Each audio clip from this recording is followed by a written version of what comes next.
係咯，其實呢個環節係我本身我哋個 run down 唔係咁樣設計嘅，但我想有少少調動，我想將今晚嘅尾聲嘅呢一 part 嘅説話，我想喺呢一個環節同大家講，好緊張添。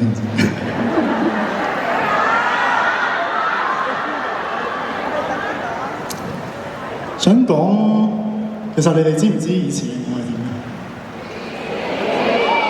嘅？出道前嘅我嘅嗰一段人生，好似喺訪問入邊有講過。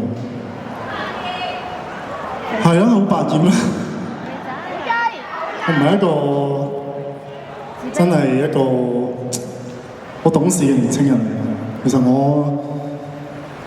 我以前喺小學、中學嘅時候真係一個好討人厭嘅一個人嚟，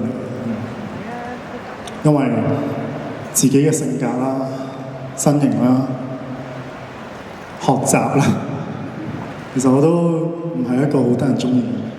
即係嗰個時候，係啊，嚟緊呢啲嘢，你當我自言自語得㗎。即係想講多少少我以前，因為有好多時候我見到你哋支持我係。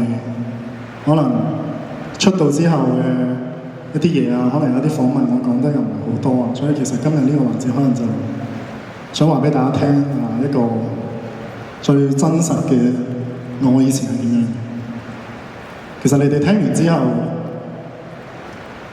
可能會對我有第二啲睇法，或者話對我有第二啲嘅感覺，我都唔介意，因為我好想自己係真實咁樣呈現喺你哋面前，我想你哋知道你哋支持緊嘅一個人係一個點樣嘅一個人。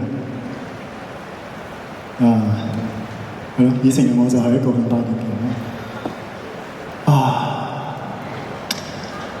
有中意嘅女仔又唔敢講，我會同人哋打交喺學校門口邊個同邊個唔妥又喺度咩但其實嗰啲係為咗保護自己而做嘅一啲事情。人為咗保護自己嘅時候，其實性格真係會變好多。其實當你哋睇到我喺全民造星嘅時候，我係生性咗好多，因為喺中間嘅嗰段時間，我係一個好迷茫嘅一個狀態。我人生第一個最迷茫嘅狀態就係我離開中學學校冇書讀，讀書太差。你知唔知我有冧班㗎？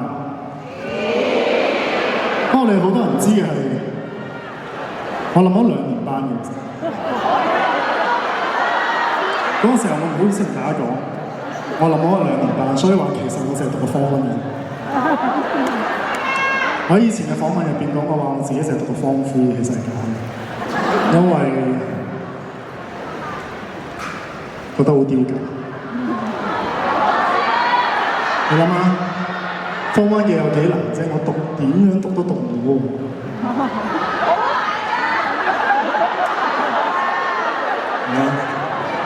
咁但係就係連續冧咗2年班之後，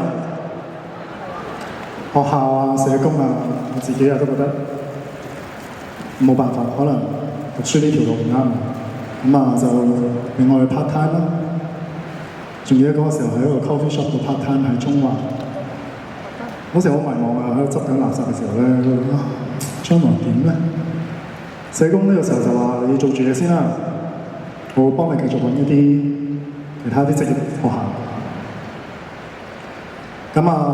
嗰時唔知點解人生性人係咁咩嘅咯？你會唔會嫌我講得太長？其實我好長。呢啲嘢好似真係唔講嘅，唔嚴重嘅。OK， 你呢個場地冇時間限制啦。咁我又唔會講太耐，總之繼續講嗰段經歷啦。人生最崩潰嘅一個瞬間就係當職業學校嗰個社工同我講話：你嚟緊有書讀嘅喎，你好開心。嗰時候要經過一個3個月嘅一個課程嘅訓練。以前我普通嘅中學1個禮拜都唔知返幾多日學。嗰個職業學校係要坐2個鐘車，我仲記得喺銅鑼灣。你聽日就見到㗎啦。銅鑼灣有個地方啊，坐馬鞍山600咩681，680、681啦，係啦，681快啲。咁啊，坐2個鐘車，但我一日都冇缺席過喺個3個嘅課程入邊，好想讀翻書，一直都好係咯，所以就係一個咁啊！但係當我上網 search 我嚟緊要讀嘅嗰個學校嘅時候，其實我可能原來睇網上呢啲評論其實嗰邊好多人係真係想讀書喎，嗰邊係真係正規學校咁啊，真係咁啊好人生第一個絕望嘅點就係嗰一個晚上，我瞓喺我阿媽嘅嗰時候，我仲未有樓，瞓喺廳度啦。夜晚 search 嘅就覺得寫，努力咗3個月，但係嚟緊讀嗰間學校係咪都係唔係比較認真讀書嘅地方？嗰一晚好崩潰嘅，嗰一晚係唔知道我前路會點。唔好講話做 artist 啦，我連我哋以後讀唔讀得成書我都唔知，所以就但係後尾我嘅性格就係唔想放棄，越係呢啲環境，我越想逼自己讀書。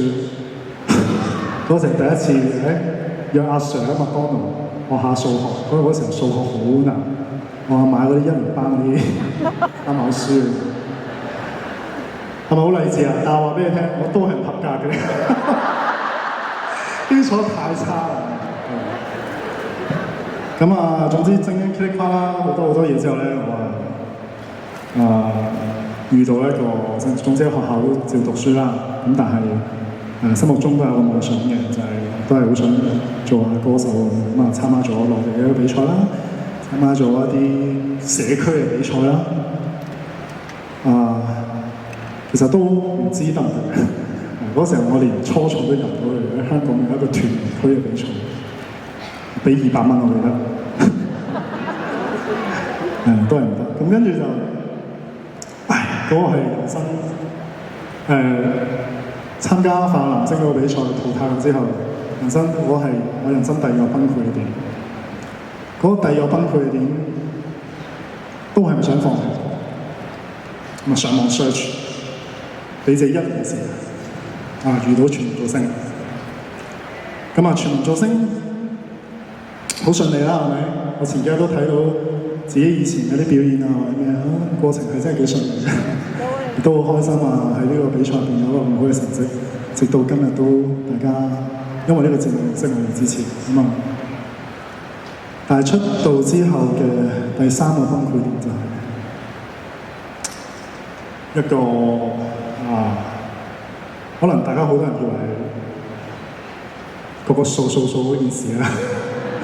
其實數之前嘅嗰一段時間咧，我已經漸漸開始崩潰。我做嘢嘅時候會打玻璃啊！我會鬧人，會對啲客人點啊？嗰時候你話人有冇飄咧？係有飄嘅。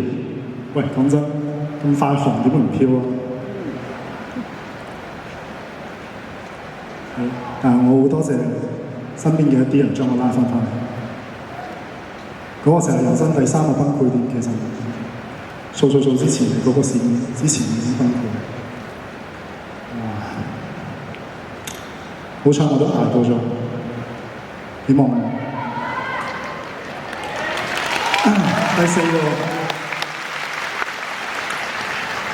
第四個崩潰點就係26歲呢一年。好彩今日27歲，希望係咯。26歲呢一年經歷過啲咩崩潰嘅事，就將來先同大家講，因為太長。咁但係，總之咧，我生日我話事嘅。總之我捱過咗啦，叫做好希望自己嚟緊新嘅一歲可以有越嚟越好嘅表現，無論係做人做事、表演上。我希望你哋可以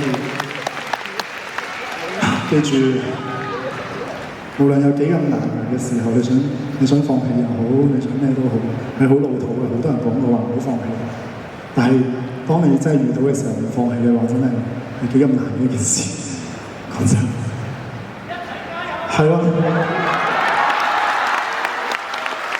所以以後無論我嘅發展係點樣都好，我都希望你哋相信我，因為我嘅每一個選擇都係我自己，我相信我自己可以做到嘅一個選擇，所以希望你哋。